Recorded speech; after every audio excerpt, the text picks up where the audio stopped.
आउज़ु बिल्लाहि मिनश्शैतानिर्रजीम बिस्मिल्लाहिर्रहमानिर्रहीम. Dear second year accounting student, Assalamu alaikum.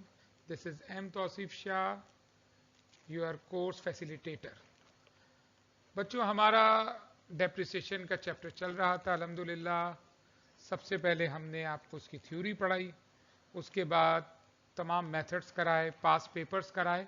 अब एंड में हम इसके करने जा रहे हैं एमसीक्यूज, मल्टीपल चॉइस क्वेश्चन. तो कुछ पास पेपर्स में से मैंने कुछ इंपॉर्टेंट एमसीक्यूज पिक किए हैं आपको समझाने के लिए. आइए एक एक करके डिस्कस करते हैं. पहला एमसीक्यू है, under diminishing balance method depreciation is calculated on. बेटा याद रखिएगा,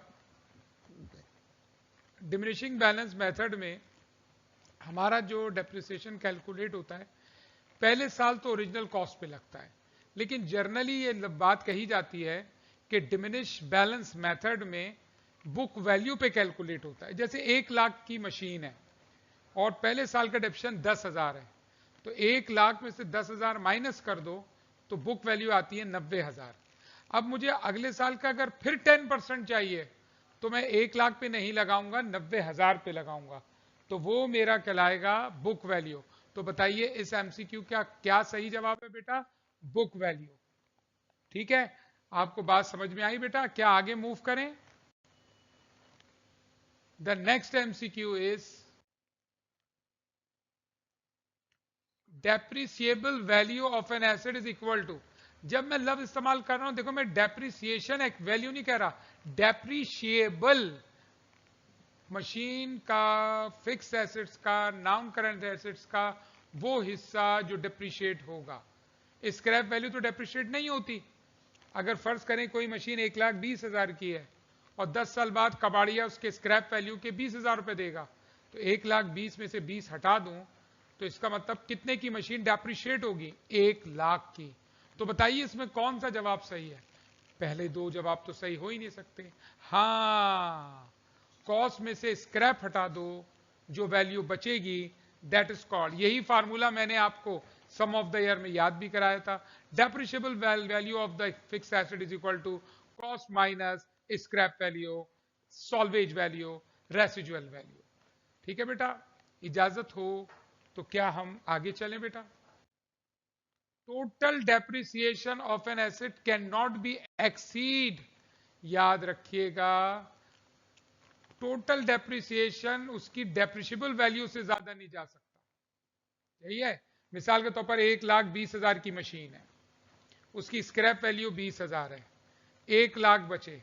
अब हम हर साल डेप्रिसिएशन निकाल रहे हैं, पहले साल का 10,000, दूसरे साल का 10,000, इस तरह.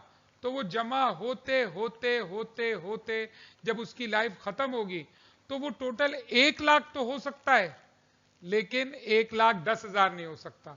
तो टोटल डेप्रिसिएशन कभी भी उसकी डेप्रिशिएबल कॉस्ट से ज्यादा नहीं हो सकता. Now ladies and gentleman, to move to the next MCQ. The amount of depreciation charge on a machinery will be debited to. हमारा जो डेप्रिसिएशन चार्ज होगा, the amount of depreciation charge on machinery will be debited to. क्या entry बताई थी मैंने depreciation की जब आप बनाते थे? Depreciation expense debit, allowance for depreciation या एक्यूमुलेटेड डेप्रिसिएशन क्रेडिट. तो बताइए बच्चों इसका कौन सा आंसर आपको ठीक लग रहा है? Depreciation account, depreciation expense account. शाबाश शाबाश. Move to the next MCQ. Allowance for depreciation is, allowance for depreciation क्या है? Depreciation expense for the current period. जी नहीं, सिर्फ करंट पीरियड का डेप्रिसिएशन नहीं होता, बल्कि इसमें करंट और पिछले सारे मिला लिए जाते हैं. B, book value. जी नहीं. C, depreciation for the whole past life. Yes, अगर किसी मशीन की लाइफ 10 साल है और उसने 3 साल गुजार लिए हैं और हर साल का डेप्रिसिएशन 10,000 है, तो 3 साल का 30,000 होगा. That is called allowance for depreciation. तो depreciation for the whole past life. Very good बेटा, शाबाश, जीते रहो. आगे चलें. A machine costing rupees 20,000 is depreciated by rupees 4,000 annually. हर साल एक मशीन 20,000 की थी जो 4,000 से डिप्रिशिएट होती थी। आफ्टर 3 इयर्स 8,000 विल बी, एक बात बताएं, एक साल का डेप्शन 4,000, 2 साल का 4 और 4 8,000, तीसरे साल का 8 और 4 12, 20,000 में से बेटा 3 साल का डेप्शन 12 माइनस कर दूं तो क्या बुक वैल्यू 8,000 बचेगी? तो क्या 8,000 बुक वैल्यू है? ऑप्शन में देखें कोई जवाब क्या बुक वैल्यू है? जी हां, ऑप्शन नंबर ए ठीक है कि इसका जवाब बुक वैल्यू है। शाबाश बेटा। आगे चलते हैं, एमसीक्यू नंबर नेक्स्ट पे आते हैं 11। MCQ number 11, an asset depreciated under straight line method at estimated life in, याद रखना स्ट्रेट लाइन का अच्छा चलो स्ट्रेट लाइन का फार्मूला सुनाओ तुम तमाम बच्चों। Annual depreciation is equal to cost minus salvage value upon life in year. तो इसका जवाब क्या है? एयर्स। स्ट्रेट लाइन में लाइफ किस में होती है? एयर्स में। वर्किंग आवर में आवर्स में, यूनिट प्रोडक्शन में यूनिट्स में। आसान एमसीक्यू था। नेक्स्ट पे आ जाइए। The systematic allocation of depreciable cost of a fix asset to its useful life is term as, ये डेप्रिसिएशन की डेफिनेशन है। अगर एग्जामिनर कभी आपसे कहे कि डेप्रिसिएशन की डेफिनेशन लिखो तो आप ये वाली डेफिनेशन लिख सकते हैं, the systematic allocation of depreciable cost of a fix asset to its useful life is term as. देखिए किस तरह systematic allocation of depreciable cost, कोई सिस्टम है, कोई सिस्टम हो, कोई स्ट्रेट लाइन मेथड हो, कोई डिमिनिशिंग बैलेंस मेथड हो, कोई वर्किंग आवर मेथड हो, कोई यूनिट प्रोडक्शन मेथड हो, कोई sum of the year digit method हो, उस मेथड के तहत डेप्रिशिएबल कॉस्ट को हम उसकी फिक्स एसेट्स की उसकी पूरी जिंदगी तक सिस्टमैटिक तरीके से आहिस्ता आहिस्ता किस उसको उसके गिरने को रिकॉर्ड करते जाएं, उसको क्या कहते हैं? उसकी कॉस्ट को गिरने को डेप्रिसिएशन कहते हैं। क्या कहते हैं? डेप्रिसिएशन। शाबाश। Next MCQ number 13, the estimated selling price of a fix asset. वाह, बताओ लाइफ के बाद आफ्टर 10 इयर्स कबाड़िया स्क्रैप डीलर आपकी मशीन के जो पैसे देंगे उसके 3 नाम होते हैं, scrap value, residual value, salvage value. बताइए इन 3 वैल्यू में से कोई वैल्यू नजर आ रही है? जी हां, सॉल्वेज वैल्यू नजर आ रही है। तो answer of this MCQ is salvage value. Now ladies and gentleman, move to the next MCQ. book value of a fixed assets can be calculated as, book value कैसे निकालते हैं? जो भी कॉस्ट है उसमें से जितने साल का डेप्शन दिया हो माइनस कर दे, यानी कॉस्ट माइनस ए जवाब हो नहीं सकता, प्लस तो होगा नहीं, बी हो सकता है, लेकिन बी में गड़बड़ क्या है? वो कह रहा है सिर्फ करंट ईयर का डेप्शन माइनस करो, जबकि ऐसा नहीं है।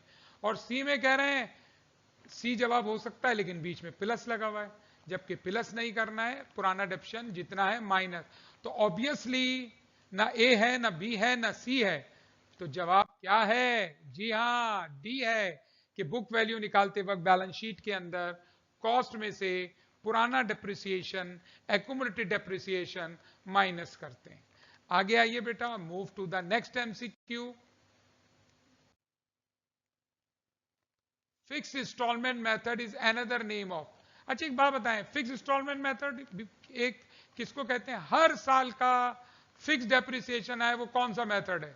मैंने आपको कौन सा बताया था? रिड्यूसिंग में तो हर साल कम होता चला जाता है, सम ऑफ द ईयर में कम होता चला, स्ट्रेट लाइन 12 महीने का डेप्शन जो पहले साल का होता है वही दूसरे साल का, वही तीसरे साल का। जब कभी एग्जामिनर पूछे कि स्ट्रेट लाइन का दूसरा नाम बताओ तो तुम फिक्स इंस्टॉलमेंट मेथड कह सकते हो। Now move to the next MCQ. Which of the following method of calculating डेप्शन give the same डेप्शन? Repeat हो गया, हर साल का डेप्शन, हर साल का डेप्शन सेम आए। ये पीछे हमने पिछले एमसीक्यू में भी पढ़ा, ये दोबारा आ गया एमसीक्यू, क्योंकि मैंने पास पेपर से लिया है तो ये एमसीक्यूज मिलते जुलते रिपीट होते हैं। ये सारे ये एमसीक्यूज कभी ना कहीं पास पेपर में आए हुए हैं। आई होप स्टूडेंट आपकी ये वाला एमसीक्यू भी समझ में आ गया होगा। Now move to the next MCQ. The nature of allowance for depreciation, ओहो, अलाउंस फॉर डेप्रिसिएशन की नेचर क्या है तो ये एसिड्स, लेकिन ये कॉन्ट्रा एसिड है। कॉन्ट्रा माने कॉन्ट्रा, कॉन्ट्रा की डेफिनेशन क्या है? Contra account is an account which is opposite of a normal balance of an account. अगर नॉन करंट एसिड डेबिट होते हैं तो कॉन्ट्रा क्रेडिट होता है, तो अलाउंस ऑफ डेप्रिसिएशन क्रेडिट होता है। तो बताइए इसमें कौन सा जवाब आपका सही है? इसमें कौन सा जवाब आपका सही है? जी हाँ, कॉन्ट्रा एसिड अकाउंट है। कौन सा अकाउंट है? कॉन्ट्रा एसिड अकाउंट है। आई होप बच्चों ये वाली बात भी आपके समझ में आ गई। आओ आगे चलते हैं, नेक्स्ट एमसीक्यू की तरफ आते हैं बच्चों। Number 18, the allowance for depreciation account always keeps, क्या अलाउंस फॉर डेप्रिसिएशन का अकाउंट या तो जीरो होगा है, अगर जीरो होगा तो कहीं रखा ही नहीं जाएगा बैलेंस, तो या तो इसका बैलेंस क्रेडिट होगा या नहीं होगा। जीरो बैलेंस का तो अकाउंट होता ही नहीं है ना, अगर किसी का बैलेंस जीरो है तो वो तो कभी सी और सी तो जवाब हो ही नहीं सकता, डेबिट हो नहीं सकता इसका, क्योंकि ये कॉन्ट्रा एसिड है, कॉन्ट्रा फिक्स एसिड है, तो इसका जवाब है C. Now move to the next MCQ. accumulated depreciation is deducted from the cost of fixed asset in, बेटा वो कौन सा फाइनेंशियल स्टेटमेंट है जिसके अंदर कॉस्ट में से एक्यूमुलेटेड डेप्रिसिएशन माइनस होता है? जी हां, बैलेंस शीट, जिसका आईएएस में नाम है स्टेटमेंट ऑफ फाइनेंशियल पोजीशन, तो इसका जवाब ए है, बैलेंस शीट। ठीक है बच्चों, आसान है बहुत, बस 2-3 रह गए, खत्म हो जाएगा, बस एमसीक्यूज रह गए, आप लोग परेशान ना हो, और बहुत तवज्जो के साथ जिस तरह आंसर दे रहे हैं इसी तरह आंसर देते रहें। 5 मिनट की और बात है, बस खत्म होने वाला है। The next MCQ is which of the following account balance is not carry forward to the next year? क्या एसिड नेक्स्ट ईयर जाते हैं? अलाउंस फॉर डेप्रिसिएशन जाता है, जो चीज बैलेंस शीट में जाती है वो कैरी फॉरवर्ड होती है, वो ब्रॉड फॉरवर्ड होती है। डेप्रिसिएशन एक्सपेंस नहीं जाता, क्योंकि एक्सपेंस का उसूल है और इनकम का उसूल है कि हर साल क्लोज हो जाते हैं, तो ए और बी जवाब नहीं हो सकता। हाँ, डेप्रिसिएशन एक्सपेंस हो सकता है कि एक्सपेंस अगले साल नहीं जाता, ये हमने फर्स्ट में भी बताया था आपको। Next, which of the following is not a capital expenditure? इनमें बताओ कौन सा ऐसा है जो कॉस्ट ऑफ मशीन में शामिल नहीं होता, जो कैपिटल एक्सपेंडिचर है? कैपिटल एक्सपेंडिचर नहीं है, sorry, sale tax capital expenditure है, परचेज ऑफ मशीन में शामिल होता है। Cost of installation capital expenditure है, एयर कंडीशन आपने ऑफिस में फिट किया है। पेमेंट ऑफ रिपेयर, हाँ, कोई भी रिपेयर और मेंटेनेंस कैपिटल एक्सपेंडिचर नहीं हो सकता। कस्टम ड्यूटी ऐड होता है इंपोर्ट ऑफ द मशीन पे। तो बेटा सिर्फ एक जवाब है इसका, एक जवाब है कि एक आइटम ऐसा है जो कैपिटल एक्सपेंडिचर नहीं है, रेवेन्यू है, वो है payment of repair expense. Next, अच्छा एक कैलकुलेशन, कैलकुलेटर निकाल लो भाई, तमाम स्टूडेंट कैलकुलेटर निकाल लीजिए। इफ 8000 इज 4 मंथ एप्रिसिएशन, बेटा एक बात बताओ, एक साल में महीने कितने होते हैं? 4 या 12? 12, ये 12 महीने में से 4 महीने का डेप्रिसिएशन है। उठाओ कैलकुलेटर, लिखो कैलकुलेटर पे 8000, और क्योंकि ये 4 महीने का है तो इसको डिवाइड कर दो 4 से। जब आपने 8000 को 4 से डिवाइड किया तो एक महीने का डेप्रिसिएशन 2000 आ गया। ठीक है, 2000 को 12 से मल्टीप्लाई कर दो, क्या आया? 24000। क्या देखो, 4 महीने का अगर 8000 हो तो 12 महीने का 24000 होगा। शाबाश शाबाश। नेक्स्ट, ओहो इतने सारे वैल्यूज आ गई। एनुअल डेप्रिसिएशन 25000, कॉस्ट है 2.5 लाख, रेसिजुअल वैल्यू है 50,000। अच्छा, लाइफ गायब कर दी। चलो भाई कैलकुलेटर निकालो, इसने आंसर बता दिया, तुम्हें लाइफ निकालनी है। पहले तो एक काम करो, 2.5 लाख में से कॉस्ट में से सॉल्वेज वैल्यू 50 माइनस करो। लिखो कैलकुलेटर पे 2.5 लाख, लिखो कैलकुलेटर पे 2.5 लाख, 2,50,000 माइनस 50,000, क्या आंसर आया?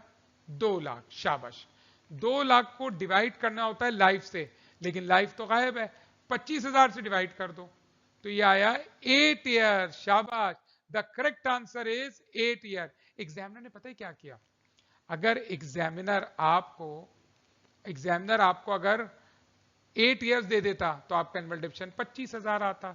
उसने फार्मूले को कहा थोड़ा सा मैनिपुलेट कर दो, देखो बच्चा क्या करता है, ट्विस्ट कर दो सवाल में। लेकिन आप लोग इतने हल्के नहीं हैं कि ऐसे एमसीक्यू से कंफ्यूज हो। शाबाश, जीते रहो। नेक्स्ट। अच्छा बेटा, एग्जामिनर कह रहा है लिस्ट प्राइस है 70,000, उसमें से ट्रेड डिस्काउंट 8% निकाल दो। 70,000 का 8% कितना होगा? 8% होगा 56, माइनस कर दो, फिर मजीद कैश डिस्काउंट माइनस कर दो। अच्छा, एग्जामिनर मांग क्या रहा है नीचे? What is the net cash price? What is the net cash price? Net cash price क्या है? अच्छा भाई, जब तुम लोग कॉस्ट ऑफ मशीन निकालते थे अपने कैलकुलेटर पे पहले 70,000 लिखो, उसमें से 8% माइनस करो, जो आंसर आए उसमें मजीद 2% माइनस करो, देखो तुम्हारे कैलकुलेटर पर क्या जवाब आ रहा है। जी हाँ, 63,112, 63,112 इज द करेक्ट आंसर। हाँ, अगर वो कहता कि टोटल कॉस्ट ऑफ मशीन निकालो तो तुम 8% सेल टैक्स ऐड कर देते, इंस्टॉलेशन ऐड कर देते, लेकिन यहां तो वो नेट कैश प्राइस मांग रहा है, तो आपने सिर्फ पहले ट्रेड डिस्काउंट माइनस किया, फिर कैश डिस्काउंट माइनस किया। Next, book value plus accumulated depreciation. लो भाई, कॉस्ट में से एक्यूमुलेटेड माइनस करो तो बुक वैल्यू आती है, और बुक वैल्यू में अगर दोबारा एक्यूमुलेटेड डेप्शन ऐड कर दो तो कॉस्ट आ जाएगी दोबारा। बहुत आसान एमसीक्यू था कि कॉस्ट में से एक्यूमुलेटेड माइनस करो तो बुक वैल्यू आती है, और बुक वैल्यू में दोबारा एक्यूमुलेटेड जमा कर दो तो कॉस्ट आ जाएगा। क्योंकि आपने कई प्रॉब्लम्स हमने पीछे क्लासेस में प्रैक्टिस किए, तो आपको ये सारे एमसीक्यूज आसान लगे होंगे। अपने सर तौसीफ शाह को इजाजत दीजिए, इंशाल्लाह नेक्स्ट लेक्चर में मुलाकात होगी। कल से हम नया चैप्टर शुरू कर रहे हैं, डेप्रिसिएशन अल्हम्दुलिल्लाह आज मुकम्मल हो गया।